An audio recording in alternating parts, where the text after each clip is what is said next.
Hi there, welcome to the Gardens and Graveyards channel. My name is Charisma, and today we're meeting in the studio and we're going to talk about planting by the moon. I do these videos every Monday, and every other Monday we talk about specifics in planting by the moon and gardening by the moon phases, and on the opposite Mondays we do something specific for the moon garden. And sometimes that just looks like playing with white flowers. Sometimes it means actually being in the moon garden and working it. We are now in the very rainy season here on the Oregon coast, so the moon garden in our gardens have been put to rest for this season. However, there's always time to dream and contemplate and think about how we're going to design and continue expanding the moon garden in different areas of all the gardens, because my long-term goal is to have all my gardens have a reflection of the moon, which means I have to amp up my white flowering and white foliage and like gray blue foliage in the garden, so that someday I could walk through the entire garden with no lights under a full moon and be able to navigate easily.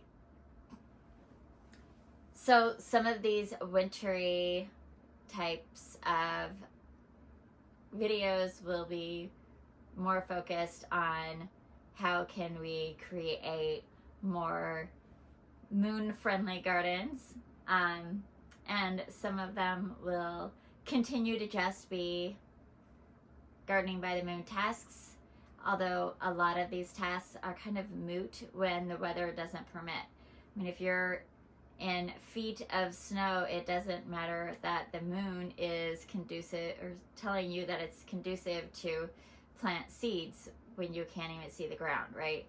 Here, we're just very, very rainy, which means our ground is completely saturated. Pretty much any seed that I put in the ground rots from now until mid-February, mid-March, depending on the year. So I don't plant very many seeds outside this time of year, although some of you, it is a great time of year for you to plant, and not just time of year, but also time of month, because we are in the first quarter moon now and going into the full moon on Friday. Right now is a great time to, you don't want to plant your root crops, but it's a great time to do like cabbage and cold hardy leafy greens that you might be able to grow. And if you're on the opposite hemisphere as I, then yeah, for sure, all of your seeds can be planted right now. We are getting ready to plant our bulbs, but we'll wait until after the full moon, because that is when it's the best time, according to the moon, to plant all of our tulips and daffodils. So I'll wait until next weekend to plant all of those. And on Friday, we're moving into Pisces on the full moon, and that feels really good because we've been in an Aquarius new moon, which is very up in our head, and I feel like at the full moon in Pisces, we can get down in our body and use our body as a creative outlet for all of the dreams and ideas that we've been having since the Aquarian new moon. One of my big focuses this week is, for me, because we're going to be raining all week long, is I'm going to be doing a lot of dreaming. So I have purchased a couple of new books on traditional folklore in the garden and in the forest, which is kind of a fun reading that I'm going to be doing. And I got my Dreambook, and I have been using a Dreambook planner from the Dragon Tree Apothecary for this is my 5th year, and I love it. I'm opening it with you right now. This is the 2025 Dreambook, and it gets better and better every year. It has this like faux leather front, which is great because last year it was cloth and it was like attracting all the lint. I also bought a really fun cover for it this year. I don't always buy covers, but I did buy one this year.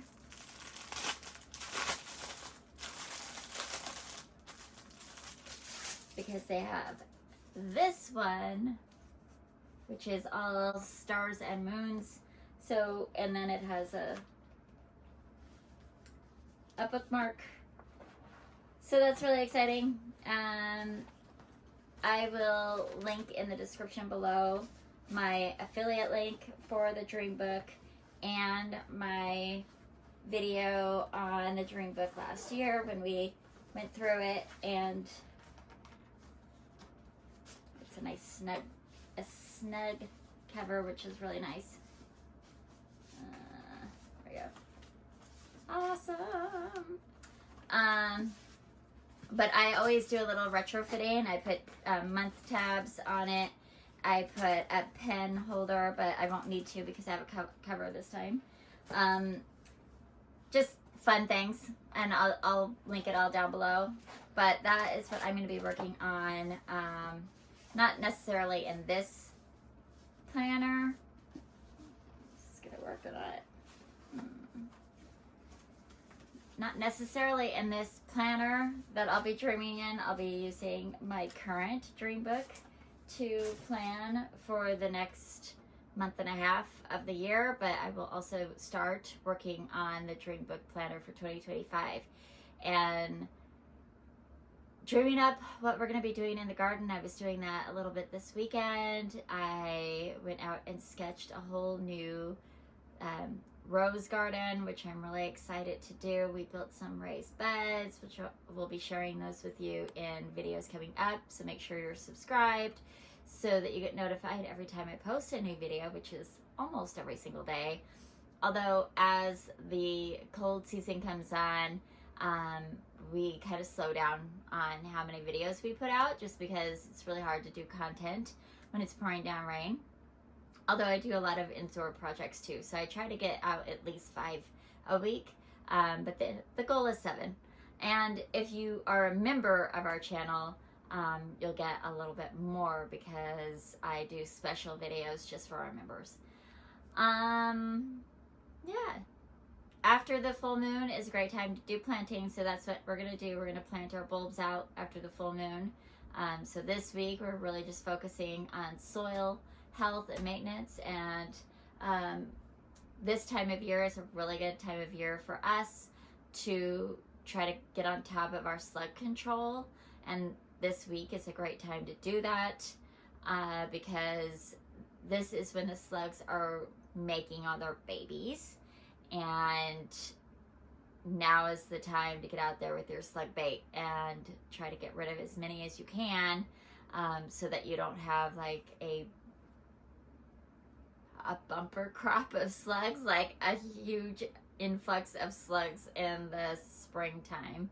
It's an ongoing fight always, but I do find that when I'm trying to take control of them in the fall, instead of like, it's basically being proactive, right? Because we think about it in the spring when the slugs are actively eating our plants. Now that all the plants have gone to sleep, we're not really thinking about the slugs. But the fact is, they're making babies. So we want to get rid of them as much as we can. And that's kind of like one of my focuses during the fall. Although it's hard because we do use a slug bait that becomes invalid in the rain. So, you know, it's a game you have to play with slugs, but you could also go out there with scissors and get rid of them, which is something that I do sometimes. Anyway, on that note, I'm going to end this video. I'm just wanting to come in and say happy Moon Day, and I hope that you're having an awesome start to a new week and that you're celebrating your life. And we'll see you in the next one. Bye.